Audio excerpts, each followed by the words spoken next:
4 verses 26, and he said, talking about Jesus, और उसने the कहा, kingdom of God is as if a man should scatter seed on the ground.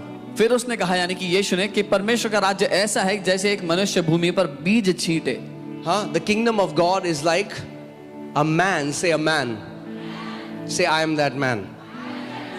वो ऐसा है जैसे कि परमेश्वर का राज्य जैसे कि एक मनुष्य, वो एक मनुष्य, बोलो मैं हूँ मनुष्य. Now, I know there are many sisters here. बहुत सी बहनें भी They're like, हैं. I'm not a man. वो बोलेंगी मैं तो एक पुरुष नहीं हूँ. Well,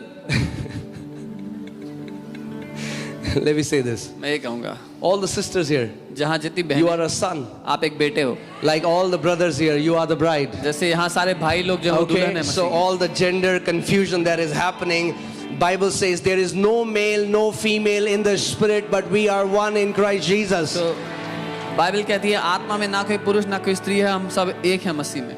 Okay, so don't freak out when Bible says man. इसलिए घबराना मत जब बाइबल मनुष्य कह रही है. Okay?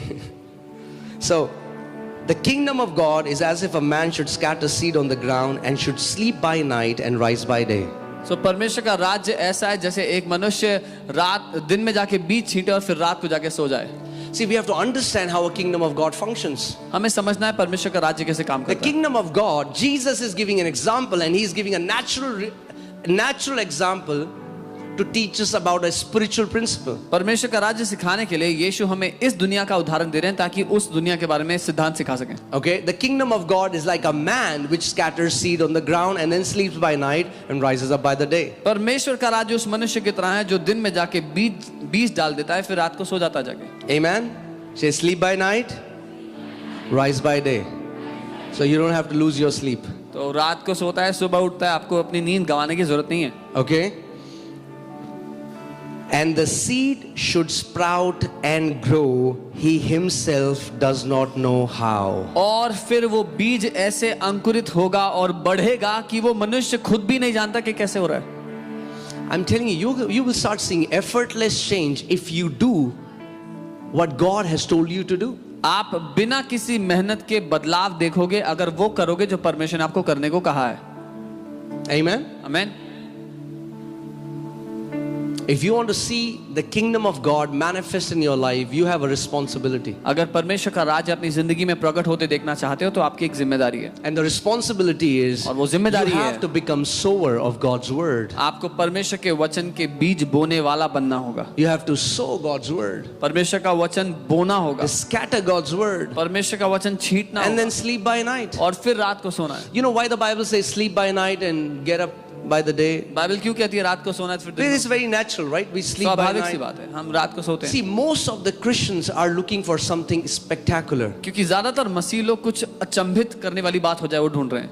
Most are waiting when an angel will enter my room and the glory fills my room, then some change will happen in my life. लोग ऐसा सोच के वेट कर रहे हैं कि एक स्वर्गदूत मेरे कमरे में आएगा, मेरा कमरा महिमा से भर जाएगा और फिर कुछ बदलेगा मेरी They're जिंदगी like, में. there should be something spectacular, but can I tell you, transformation happens as a process. If you keep sowing God's word in your heart, you will not even know how, but transformation will start manifesting. वो चाहते हैं कुछ तो ऐसा महिमा से भरा हुआ मेरे साथ हो, लेकिन आप जानते हैं बदलाव एक प्रक्रिया की तरह होता है. अगर आप बीज बोने वाले बन जाओगे तो प्रक्रिया के द्वारा अपने आप बदलाव आता जाएगा.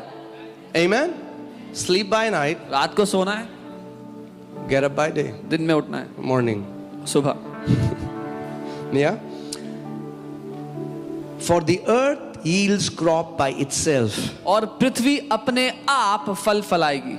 This word by itself is the Greek word automatos, from which we get the word automatic. ये अपने आप ऑटोमेटोस शब्द है जिससे हमें अपने आप या ऑटोमेटिक शब्द मिलता है अंग्रेजी का. How many people want to walk in a victory that's automatic? कितने लोग ऐसी जय में चलना चाहते हैं जो अपने आप I can feel invisible spears coming my way. अदृश्य भाले आते महसूस कर. But I have to tell you the truth. पर मैं सच बता रहा हूँ. Amen? Because God is after transformation. क्योंकि परमेश्वर हमारे जीवन को बदलने के पीछे है. Amen. So we used to go to this place and the young people will come forward and they're shaking and they're baking and they're rolling on the floor and you look at these people and like, wow man, what great passion they have for God, and they have passion. There is no doubt about it. और मैं एक जगह जाता था जहां जवान लोग आके आके रोते लोटते जमीन पर, और मैं कहता वाह प्रभु कितने जुनून से भरे हैं, और वो जुनून से भरे हैं, इसमें कोई शक की बात नहीं है। Praise God. प्रभु को I want धन्यवाद। to have such passion. मुझे भी ऐसा जुनून चाहिए। Amen. But hear this. लेकिन When I सुनो, met them जब मैं उनसे मिला after the meeting, सभा के बाद, they are suicidal, वो आत्महत्या they have करने bad relationship with their parents. माँ बाप से खराब Most रिश्ते of हैं, them are in debts. ज्यादातर कर्जे Most of में, them are in addictions. बुरी लतों में। Then we went there after 6 months. फिर 6 महीने बाद It's the वहां दोबारा same गए। people doing the same thing. ये वही लोग दोबारा से Then I वही कर रहे understood, थे। okay, what is happening? There फिर is मैं a समझ गया। generation growing up in a wordless Christianity. मैं समझ गया, एक पीढ़ी खड़ी हो रही है जहां वचन की कमी है, वचन के बिना वो पीढ़ी They are खड़ी हो more रही है। excited about singing songs about Jesus. Many of them know God through a song, but not through His word. वो But गाने- God is a God of His word. वो परमेश्वर के लिए गाने गाने के लिए उत्साहित हैं, लेकिन उसको उसके वचन से नहीं जानते। लेकिन परमेश्वर अपने वचन का, अपने वचन में पाए जाने वाला परमेश्वर है। Amen. And songs are powerful when you sing the songs that came out of the word. और गीत शक्तिशाली हैं अगर वो परमेश्वर के वचन से निकले हैं तो। Because what did Jesus say? यीशु ने The क्या कहा? Father is searching for those worshipers who worship Him in spirit and in truth. पिता उन आराधकों को ढूंढ रहा है जो आत्मा और सच्चाई से उसकी आराधना करते हैं। John 17:17, sanctify us with your truth, O God. Your word is the truth. यूहन्ना 17:17 यीशु ने कहा, हमें अपने सत्य से अलग कर, पवित्र कर, तेरा वचन सत्य है। See, I mean, like, I went to a service. मैं एक सभा में गया, I had to speak there. वहां मुझे